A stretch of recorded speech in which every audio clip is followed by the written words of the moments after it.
Welcome to a new episode of the Startup Show. I'm very excited to be here at AVA, at the headquarters here in Zurich. Peter, welcome to the show. Thank you very much. It's a pleasure to have you here.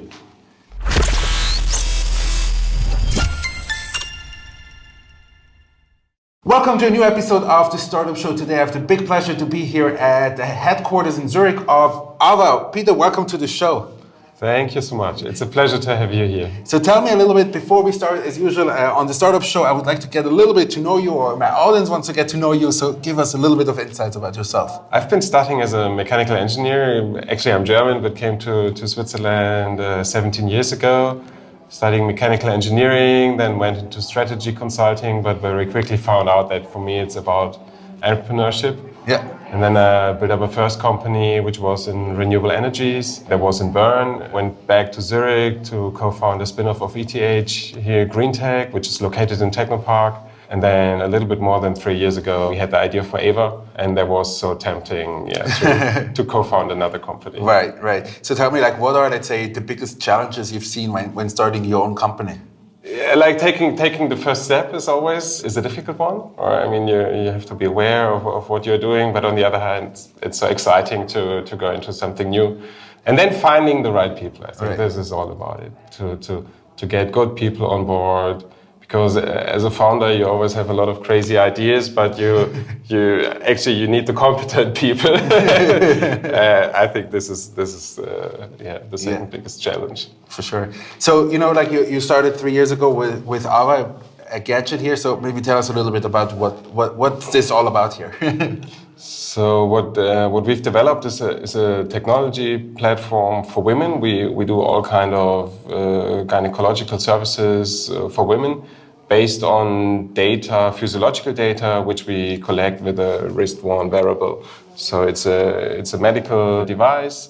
We collect 9 different physiological parameters, track these parameters, and currently the first service that we have in the market is for telling women when the best time is to become pregnant. Mm-hmm. What we did in our clinical studies is we evaluated how physiological parameters are changing with hormonal changes to be able to identify this very few days. Typical menstrual cycle is 28 days. There are 3 days where you have really good chances to become pregnant. And especially for people who became older, when they have their first kids, it's important to know this period. So this is the first service that we are offering. And now we are increasing the product spectrum into pregnancy. We want to make sure that people can have healthy pregnancies and that we are able to identify any issues in a pregnancy early on. And in the long run, we want to go into natural contraception. It's the first product that you have out now. If I understood correctly, compared to all the tests that's been done so far, you usually take 1 or 2 measures or 2 data points that when is the exact time for becoming pregnant. And here, how many sensors, how many data points are you collecting every day? So the device is only worn at night, so there's no need to wear it during the day, because for us it's important to get the body in rest, to measure when all the physiology, when the body is in rest, because then you have the least influences. But we are collecting 3 million data points per night across these 9 different physiological parameters. So it's like a huge data set which we are generating per night, and this also allows us to become so precise. Right. So tell me, you have some babies already, I guess? Actually, when we co-founded the company, I wanted to become a father, and I'm a father now. Okay, so. Congratulations. Do you have stories from your clients, from your customers that they said thanks because due to this I was able to become pregnant at the right time? Yeah, there are a couple of really good videos also. You can find them on our homepage. Right now it's only in the US, so we started to sell in the US July last year. So now we have the first Ava babies in the US. In Europe, we just started a month ago. So it's a little bit early. But from our clinical trial, which is currently running here in Zurich, there's 35% of the women became pregnant within the first couple of months. So that's good. That's very good. So tell me, when you look at the Swiss startup ecosystem, we were probably one of the only ones that we've seen in the last few years who were able to really raise a big money, a big round of funding for your company. Mm-hmm. How was that for you to be a Swiss company to raise, let's say, that amount of money here? Yeah, very, very exciting. I think it's. I mean, we see that the technology platform that we've created and also the market demand, there's a very good fit, and that's scalable. Yeah. So I think it's very important with such a business case that you are fast, and therefore you need money. And I believe there's a change in the mindset also in the Swiss ecosystem. While there have been a couple of other big funding rounds besides ours, Arctis, which are just across the street. Yeah. They did a 10 million round, and Knip did a big funding round. There are a couple of yeah, but I was more ventures, referring, and like, let's say, like to the emotions and the experience of like being a Swiss startup. Is it like easy, hard, or how do you feel like, you know? Because what you see in Switzerland is like there's a lot of funding rounds, let's say, starting from $50,000 or Swiss francs up to, let's say, 4 or 5 million. But like to get like a big funding round, I would say 10 million and more is not so common yet. I hope, hopefully in the future. And you were one of the first ones. So, like, how was it like to go through this funding? Raising money channel, a funnel of finding so much money? Initially, it's always hard. I mean, you need to convince like the first investors to get the first 30% of the round done, and then the next ones are easier to bring on board. And I think in Switzerland it was very exciting to do a round like this, and we also got this feedback from a lot of people. I think this is also.